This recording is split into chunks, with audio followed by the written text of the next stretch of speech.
Newcastle Live. G'day, Troy. Sorry to keep you waiting. Dan, not a drama, brother. How's your car going, man? I've just been in between interviews.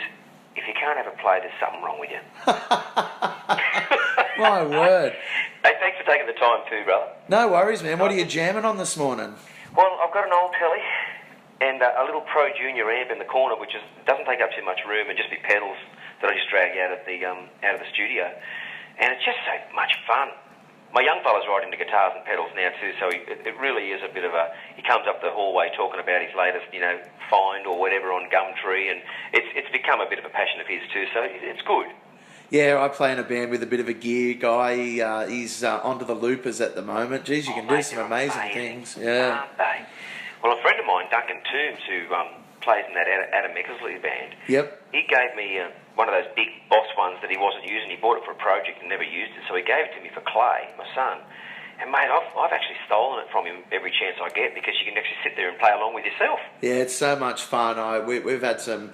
on stage, it can be a bit problematic sometimes. I wouldn't take it on stage. Yeah, I think as a practice tool, though, I mean, I've seen what Ed Sheeran does with his, and what he does with the two loopers that he's got is amazing. Unbelievable, yeah. It's skill. We got a guy here, you may be aware, Bobby Corbett. He plays around locally here. He plays all his cover gigs with a loop and pedal, and the stuff he does with it's just mind-blowing. It takes a lot of balls, I reckon, to get out on stage with a looper. I reckon so too. I mean, look, I'm a bit of a... When it comes to just one-out gigs, it's enough to keep yourself together with just an acoustic guitar, But when it comes to that, that's a real skill. But I'm actually really enjoying getting back to playing a lot more when you've got downtime, Yeah. Just really is good for your soul, I reckon. So yeah, it's a sort of a catch-22 thing, I think, playing music for a living. Because when you're in your downtime, sometimes the last thing you want to do is pick up the instrument that's inspired you so much. Oh, exactly. It depends on whether I've done the covers gigs routes, and I remember not touching the guitar from Monday to Wednesday until I started again because it was just like too much, and it started to become a little bit more of a burden, but. I think once you start sort of getting into that stage where you're playing selective gigs, that's when it starts to become good. Yeah. And if you're prepared to wait for that time, it's worth it, I reckon. Well, that was one of the things... I'll kick into the real interview now. I should get to work. It was one of the things I didn't realise is that you spent, on Wikipedia it says 9 months with Brian Young touring the Outback in 1989. And I didn't know that. And the question I wanted to ask on top of knowing that now is, what do you think urban Australians could learn from travelling to remote parts of Australia that they obviously don't get to a lot of the time? Oh, mate, look, so much. There's so much to actually see. There's so much that you miss if you don't stop and have a look. But on this tour, I mean, I was 20 years old. I turned 21 at Uluru. Oh, right. Right, wow. I turned 21. I was pretty upset. I was in a dry community of Mutijulu there. Yep. And so I couldn't even have a beer, mate. So the boys took me from the show that we did that night. They took me from the community, over to Yulara, the resort out there, and shouted me a beer after the show. And it was amazing. The places that we had to pull up were just spectacular. And I was just lucky that it was on our itinerary, mate, Yeah. So I was totally moved. I grew up a lot. I went away, like I say, from the covers band scene, in Grafton on the north coast of New South Wales, and I was up and down the coast all over the place with them. And I sort of became a little bit of a big time sort of a hero in the covers scene with my friends and everyone like that. But when you go on the Brian Young show, it was back to nil. No one knew you. Yep. You were just a singer in the band that had to play rhythm guitar for the rest of the time and some lead, Yeah. And it was very humbling, but really, really good for the soul. And I've got to tell you, I learned so much more about Australia than I could possibly imagine. I think you learn something different in the back line too. I know from being out the front in bands and then being in the back line, it's a different world back there than what it's like out the front. There's a chance for a convo and a laugh, and Oh, absolutely. I found myself on the bass for 3 songs a night, which was great. And I also found myself, getting thrown solos by an amazing guitar player who we had on the road with us at the time. And I would sit with him when we were changing strings, every week or so when we could afford to. Yep. We would be changing our strings, and he'd be teaching you stuff as you're putting the strings back on and learning licks and things. And it was just... I think it was just what you need, I suppose, to be able to get you into that next level of being a professional musician. It was the turning point for me. me. Yeah. The cover band thing was great. We learned a lot. We played a lot of great old music. But when you're out there playing a few originals in amongst your set, and you've only got a small set each night for the 2 sets that you play, God, it was a great fun thing. I really wish that someone ran tours like that for young people to go out and do. I was on $350 a week. Yep. Which was jack shit, mate. Yep. but I tell you what, when you got nowhere to spend it, you come home with a sock full of money, you know? And some great memories. And some amazing memories. I had this big map out of the Women's Weekly of Australia that they used to publish once a year. Yeah. And I had a red and a blue and a black texter. And sometimes we actually went over our own tracks, so I had to change the colour of where we were coming back to. We did 2 swoops through the centre.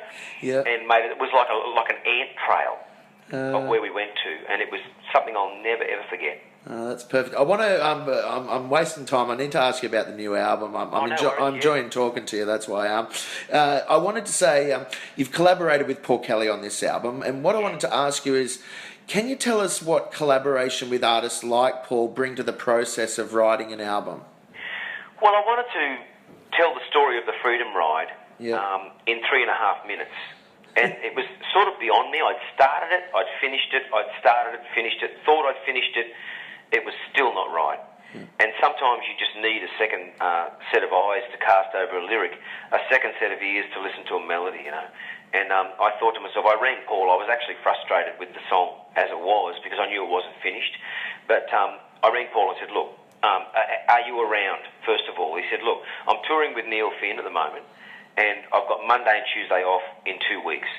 He said, if you want to come down to Melbourne and come track me down, he said, I can write from lunchtime onwards. I said, righto, you got a date. So I booked my flights and flew down there, and we ended up writing 4 songs, I think, in the space of a couple of afternoons, you know, from 12 into the night. And it was just the diversion I needed on the lyric and stuff like that. He just, you know, he brought so much to the table as he normally does.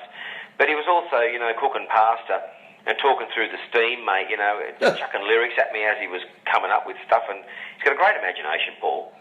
And he was just throwing things at me that really painted some wonderful pictures. So I'm so glad I booked that Virgin flight to go down because it really made a big difference to the song. And I think it made it the song that I wanted it to be.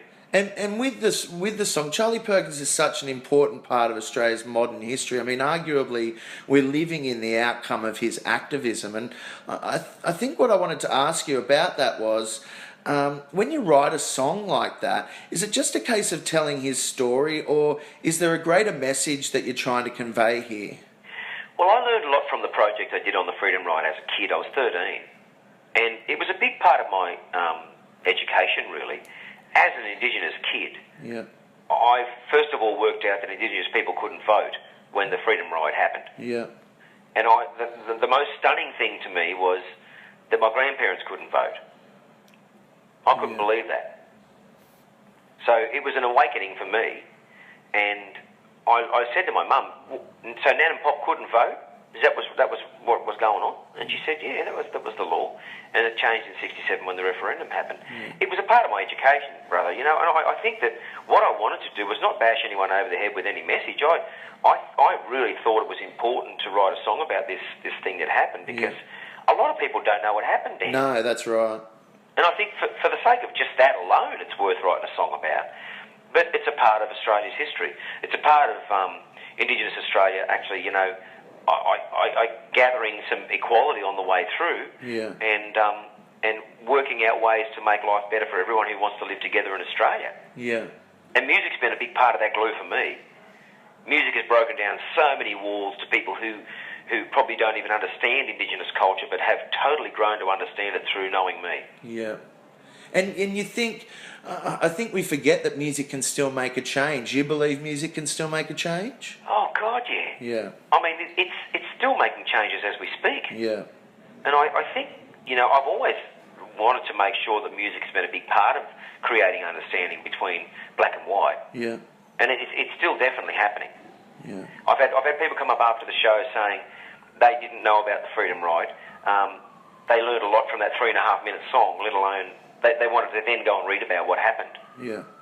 And I think that to me is part and parcel of the whole process. You know, I feel proud to be a part of that.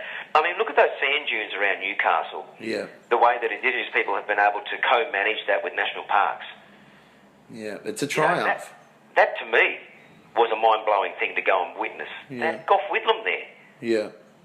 And that's been an inspiring part of my story to even play a show like that. Yeah. And yet everyone's coexisting, you know. Everyone's utilising the beauty of those sand dunes and going fishing still down on the beach. No one's stopping anyone from doing the thing. But what it is, it actually is everyone caring for what they've got. Yeah.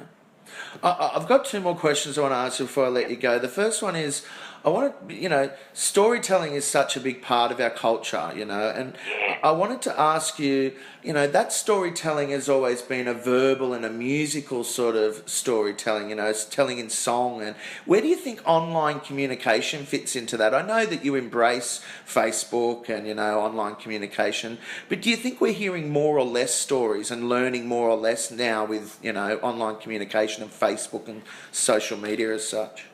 Look, I think the stories are there. You've just got to dig a bit deeper, that's all. Yeah. Some people have blogs and tell great yarns. And I think that, you know, instead of now, I look at my bookshelf behind me here, Dan, and there's Song of the Pen, Banjo Patterson, right? Yep. And I didn't have internet when I was 12 and 13. Yep. But I had those books. And those books are still available online. I've checked it out and I've told my kids about them, but our kids prefer to read them from the book because it's a bit more authentic, you know. Yep. But I think the stories are still there.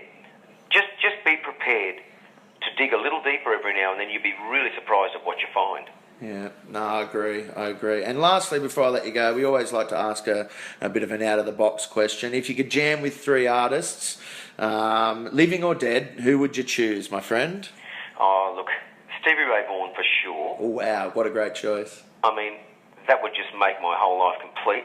Hank Williams. Yep, would wow. love to. Yep. And a bloke called Lefty Frizzell.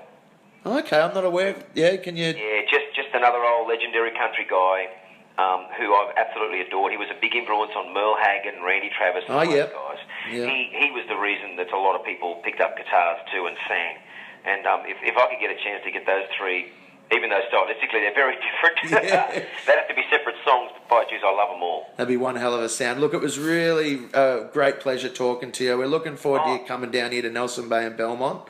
Yeah, thanks, Dan. And look, like I say, just let the people know that this is probably more variety in a show. As a guitar player, I stretch my legs a lot more.